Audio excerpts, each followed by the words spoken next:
Hello everyone, it is Nellie's Cribs here, and today I literally just woke up about an hour ago and I look fantabulous, darling. Today I want to show you how I do my hair and makeup in the morning. It's really not that hard difficulty wise. It's very much beginner level. I don't do anything crazy. I forgot my eye primer. That's fine, I don't need it. Don't need it. I'm doing natural colors today. Today I'm going to show you my 1940s pinup and how I do that in the morning. It's something that's completely simple. Anybody can do it. I mean, if you have my length of hair, it's very easy to do. The one thing you're really gonna need a lot of is bobby pins. And let me tell you, I probably pull out at least 30 bobby pins out of my head every day because I love this hairstyle. And this hairstyle you can do two different ways. I'm going to show you the first way that I do depending on how fancy I want to get today. You can have straight hair, you can have curly hair, you can have whatever hair you want. It is totally fine and it'll work with any hairstyle, anything you want to do. So the first thing I do, take my brush through my hair because I didn't do that this morning. Like I said, just woke up an hour ago. You don't need to go super hard on your brush. Don't go super hard. Your hair is your friend sometimes. And now that I have long hair, I can actually do this stuff. So the thing is, the table that I'm using is much lower than the camera, which is a good thing. Part of your hair, make sure it's sectioned whichever way you want. You're going to twist it.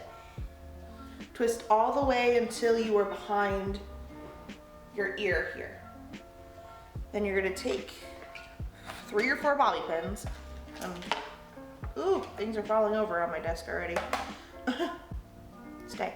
You're going to take like 3 or 4 bobby pins and you're just going to pin it up.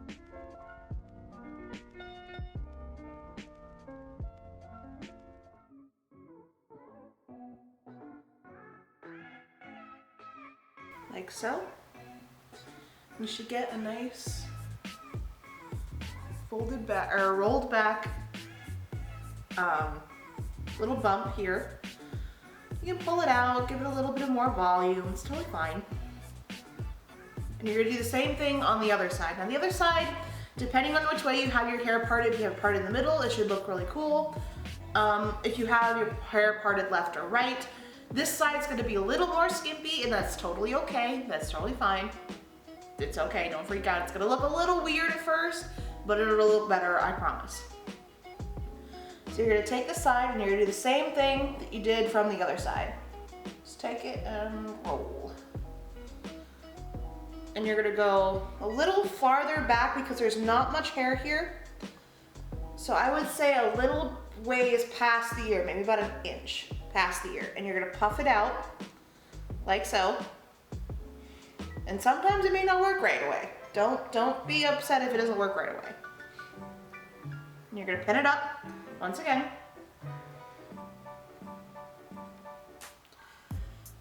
It may be a beginner's hairstyle, but it took me a little while to get it, and I had to do it every single day in order for me to get it right. And some days I still don't even get it right. And at some point you can just let it go and continue to pin it up. It should just stay up on its own. If it doesn't, you might need to reinforce it with some more bobby pins before you can let it go. Okay, so we have that. And usually, sometimes, you can leave it just straight if you want to just brush it out. Leave it straight. You can do that, that's totally fine. You kind of have like a bell look going on here. Or you can curl it and it looks super great curled. I'll put a picture of me curling it later. Looks super great curled. And what I normally do is I take a bandana or a headband or whatever you like to use for your hair, that's totally fine. If you have some hair clips, you can use that too if you don't want the bulky headband. But I normally just put in a hairband just to make sure that the bobby pins stay in correctly and my hair is nice and tight. So you can just put it around like so. Make sure all the hair that you want is tucked back. And you just tie it in a knot.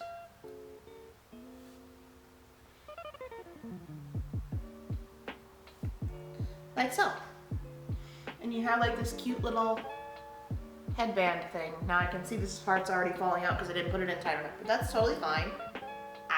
It's totally fine. I'm just gonna take it out again, redo it. And I can feel if you do feel that there are some bobby pins loose, you can go ahead and redo it again. It's like I said, this side's gonna be a pain in the butt, usually is, because there's not much hair if you part it to the left or the right.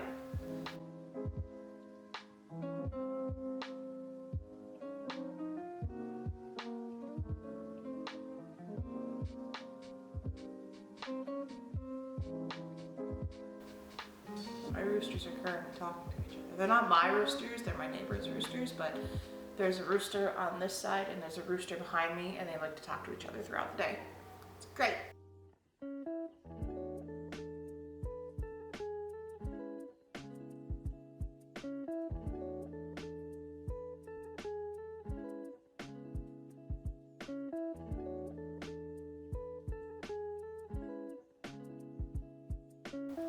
Okay, now I'm going to show you how to do the second way that I normally like to do it. There is two different ways that you can do it.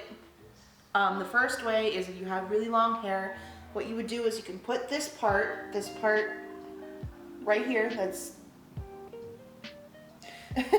this part right here that's like this loose end hair kind of part. You put that in a low pony. You would look, how do I put this?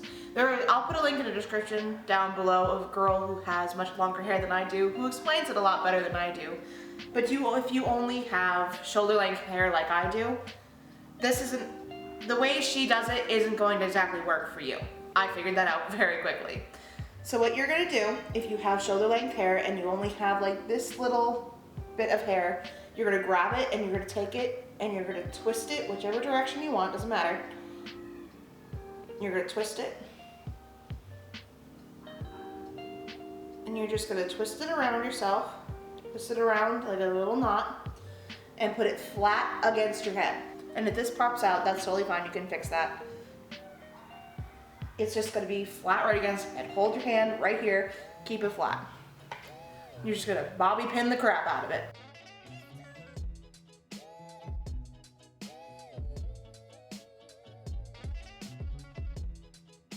Okay, so now that everything's said and done, it's up. You can shake your head, it doesn't come out. If you do feel it slightly coming out, you might want to reinforce it a little bit. But now you're going to take your bandana again, and you're going to do the same thing that we did with the first hairstyle. You're just going to take it and you're going to wrap it around the bobby pin part here, and you're going to hold that knot in with your bandana. That's what happened to me last time.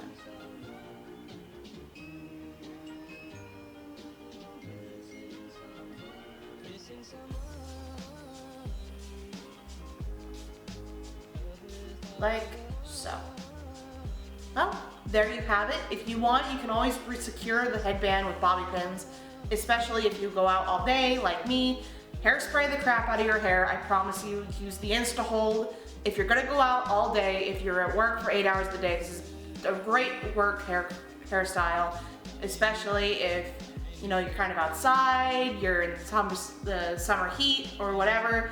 Even just like a cute little updo for the office or whatever you normally do.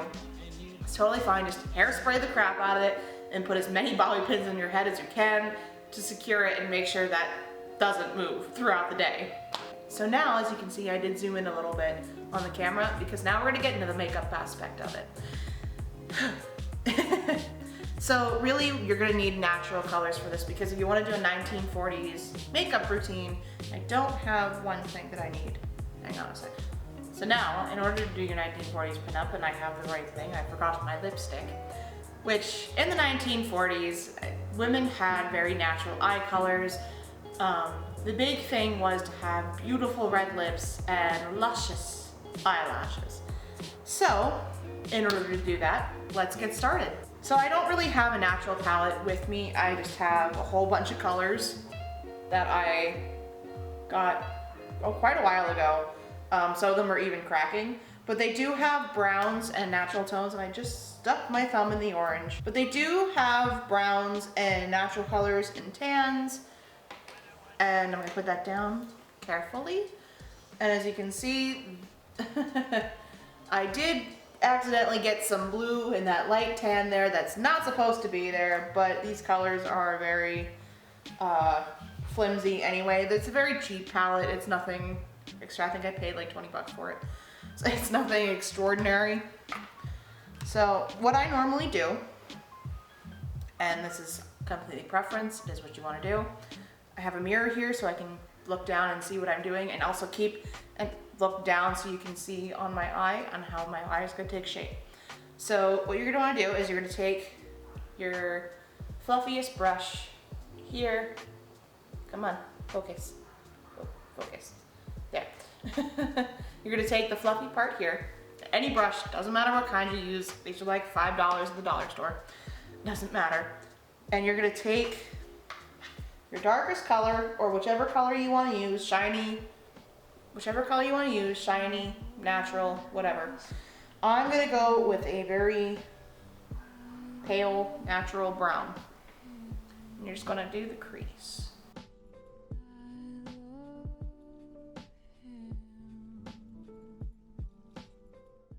Like so. You can see they're very nice and dark and whatever. It's just to it's basically your shadow. So now you're gonna take your light tan or whatever color you want. So I'm gonna pick that color. It's a little shiny, that's okay. Shiny's not always bad. And you're just gonna lightly do the lid of your eye. Very light. Give your eye a little bit of a shine. Like I said, eyes were all the rage back in the 40s. If you had beautiful eyes and luscious lips, and I have some blue over here somehow. If you had beautiful eyes and luscious lips, man, the guys would fall at your feet. And back then, gentlemen weren't as rare as they are today. So now, in order to create your full 1940s look, they did use eyeliner. They did use eyeliner, but they did not wing it. Wing it wasn't invented until the 1950s. We're going to the 1940s. But you are going to use a liquid eyeliner, and you're only going to do a very, very light line. It's just to illuminate your lashes, so nothing completely big. And I'm going to show you the difference between this eye and this eye. It's just to enhance your eyes and to enhance your lashes. Not really so much your eye shape, it's more of your lashes. And you're just gonna keep going until you get the line perfect that you want. You do the same to the other side. Doesn't matter what kind of liquid eyeliner you use, whether it's a felt pen, you know, regular stick, liquid, whatever, dip it in the, I am not a makeup person. All I know is how to do makeup, and that's it. I just kind of choose whatever brand is cheapest. So now you're gonna take your lash, whatever. If you have false eyelashes, go for it. I'm not gonna say you don't need them. If you just want a bigger look, that's totally fine. I'm not gonna say you need them. But in the 1940s, I'm not sure if false lashes were invented yet. I will look that up and I will put it right here.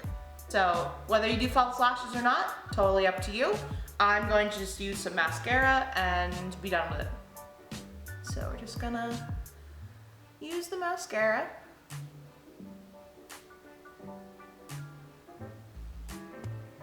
Make those lashes as pretty as possible. And there you have your pretty, pretty eyelashes. If you want to as well, you can put it on the bottom. They really did not put eyeliner on the bottom of their eyes, like I said. The eyeliner wasn't meant to outline their eyes, it was to illuminate or volumize their eyelashes. So if you really want to put eyeliner on the bottom, I would suggest a brown or a tan, and just use mascara for your bottom lashes. I would not recommend a heavy black eyeliner on the bottom if you want to go for a true 1940s look. So now, after your eyes are all done, if you want to put on a little bit of blush, that's totally fine. I don't have any at the moment. I ran out a couple days ago and I have not been able to get back to the store to get some. Plus no job, so it's kind of expensive and I don't really need it. But now you're going to take your lipstick and you're just gonna outline the bottom of your lips and get that nice red shape. I would suggest a matte lipstick, not necessarily a glossy lipstick. You can have glossy, that's totally fine, but matte is more for a natural 1940s look. If you need the gloss to hydrate your lips, that's totally fine, I understand that. But I would really suggest a matte lipstick just because they really were limited on what they had back then. Because it was the 1940s, the Great Depression was still around. So it is a good idea to keep it as simple as possible.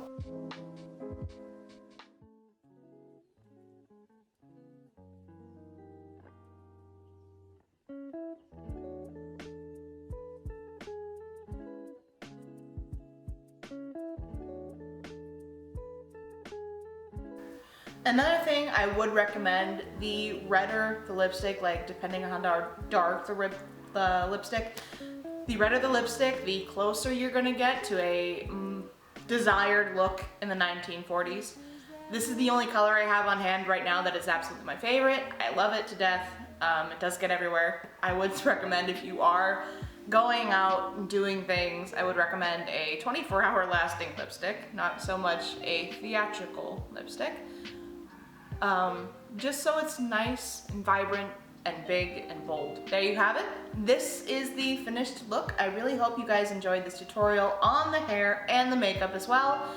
And if you have any questions, I will link some videos down below of people I think that do the makeup looks and hair looks very well, much better than I can explain it. This is just a simple way for any beginner to want to get that 1940s pinup look for any natural beginner, whether you have medium hair, little makeup experience, whatever. I just want this out there for people who have no experience at all. And this is something easy that I think everyone can do. So, I hope you all have a fantastic day, and remember, please take it one day at a time. There's no rush. And I will see you all in the next video. Bye guys!